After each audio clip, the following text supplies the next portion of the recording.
नहमदुहु व नुसल्ली अला रसूलिहिल करीम। अऊज़ु बिल्लाहि मिनश शैतानिर रजीम। बिस्मिल्लाहिर्रहमानिर्रहीम।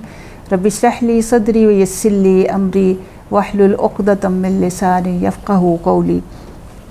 सजदे सहव के हवाले से हम देख रहे थे कि अगर किसी बंदे ने 5 रकात पढ़ ली, रकात ज़्यादा हो जाएँ तो उसके बारे में सुन्नत से जो हमें रहनुमाई मिली। अब दूसरा ये है कि अगर पहले तशहुद में बैठना याद ना रहे तो अब देखें कि पहला तशहुद जो है ये वाजिब है, ये रुकन के दर्जे में नहीं आता। तो मुगीरा बिन शुअबा रदियल्लाहु अन्हु बयान करते हैं कि रसूलुल्लाह सल्लल्लाहु अलैहि वसल्लम ने फरमाया कि जब कोई आदमी 2 रकतों के बाद तशहुद पढ़े बग़ैर खड़ा होने लगे और अभी पूरी तरह खड़ा ना हुआ हो तो बैठ जाए और अपना तशहुद पढ़ ले। लेकिन अगर वो पूरी तरह खड़ा हो गया है तो फिर ना बैठे, अलबत्ता सलाम फेरने से पहले सहव के 2 सजदे कर ले। ठीक है, यानी सजदा सहव यानी सलाम फेरने के बाद भी किया जा सकता है। और ये कब कि अगर रकात ज़्यादा पढ़ ली हैं। लेकिन अगर नमाज के अंदर कोई यानी जैसे तशहुद पहला तशहुद जो है बंदा भूल गया है तो उसमें अगर पूरी तरह से नहीं उठा तो उसे याद आ गया तो बैठ जाए और तशहुद पढ़ ले। लेकिन अगर पूरी तरह से क़याम यानी खड़ा हो गया तो अब उसे दोबारा बैठने की इजाज़त नहीं है, क्योंकि ये बहरहाल वाजिब नहीं है। आखिरी तशहुद तो रुकन के दर्जे में आता है और उसको तो ज़रूर ही पढ़ना चाहिए। लेकिन ये तो फिर सलाम फेरने से पहले जब वो 2 सजदे सहव के 2 सजदे करे, सलाम फेरे, फिर सहव के 2 यानी पहले 2 सजदे करे और उसके बाद सलाम फेरेगा तो फिर उसकी जो है ये कमी जो है वो पूरी हो जाएगी। तो इंशाल्लाह ये बात समझ आ गई होगी। इस तरह अब्दुल्लाह बिन बुजैना रदियल्लाहु अन्हु से रवायत है कि रसूलुल्लाह सल्लल्लाहु अलैहि वसल्लम ने सहाबा कराम को ज़ुहर की नमाज़ पढ़ाई।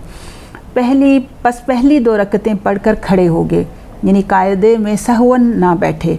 लोग रसूलुल्लाह सल्लल्लाहु अलैहि वसल्लम के साथ खड़े हो गए और आखिरी कायदे में सलाम फेरने का वक्त आया तो लोग सलाम फेरने का इंतज़ार करने लगे।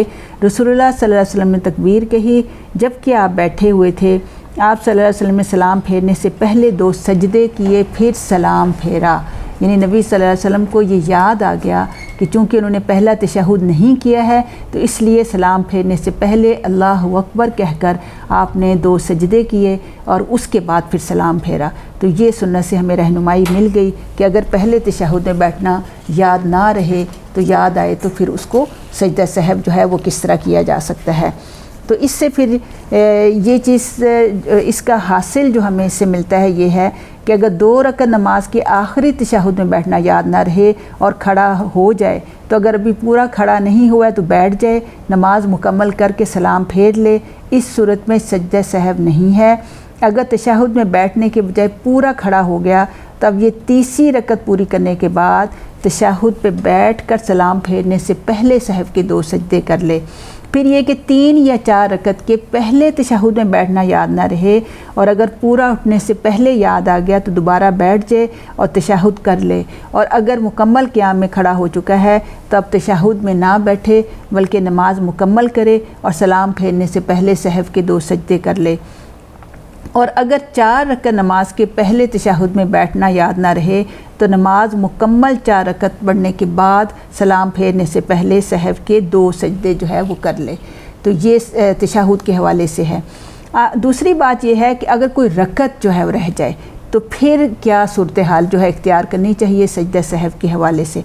तो इसमें आप देखें कि इसमें हज़रत अबू हुरैरा रदियल्लाहु अन्हु से रवायत है कि रसूलुल्लाह सल्लल्लाहु अलैहि वसल्लम ने ज़ुहर या असर की नमाज़ पढ़ाई और 2 रकत पढ़कर सलाम फेर दिया। वहाँ सहाबा नमाज़ पढ़कर मस्जिद से बाहर आ गए और कहने लगे कि क्या नमाज कम हो गई है। एक सहाबी ज़ुल यदैन, उसके हाथ ज़रा लंबे लंबे थे तो उसको कहा जाता था हाथों वाले, उन्होंने नबी सल्लल्लाहु अलैहि वसल्लम से अर्ज़ किया कि क्या आप सल्लल्लाहु अलैहि वसल्लम भूल गए हैं या नमाज कम हो गई। आप सल्लल्लाहु अलैहि वसल्लम ने फरमाया कि ना मैं भूला हूँ ना ही नमाज कम हुई है। फिर आप सल्लल्लाहु अलैहि वसल्लम ने सहाबा कराम से पूछा कि क्या ज़ुल्यदैन सच कहता है। उन्होंने कहा कि हाँ। फिर आप सल्लल्लाहु अलैहि वसल्लम आगे बढ़े और छूटी हुई नमाज़ पढ़ी, फिर सलाम फेरा, फिर 2 सजदे किए और फिर सलाम फेरा। तो अब चूँकि 1 रकत रह गई थी तो रकत का रहना ये रुकन का दर्जा रखता है, इंतहाई ज़रूरी अफ़ाल में से है। तो जो कोई रुकन अगर रह जाए तो उस रुकन को भी अदा करना ज़रूरी है और उसके बाद सजदा सहव जो है वो करना है। तो इस हदीस से हमें اس چیز کی جو ہے یہ وضاحت ہوئی کہ اگر کوئی انتہائی ضروری افعال میں سے کوئی کام رہ جائے تو اس فعل کو بھی کرنا ہے اور اس کے بعد وہ سجدے کرنے ہیں۔ اللہ تعالی ہمیں اس کی صحیح سمجھ عطا فرمائے۔ وما علینا الا البلاغ المبین۔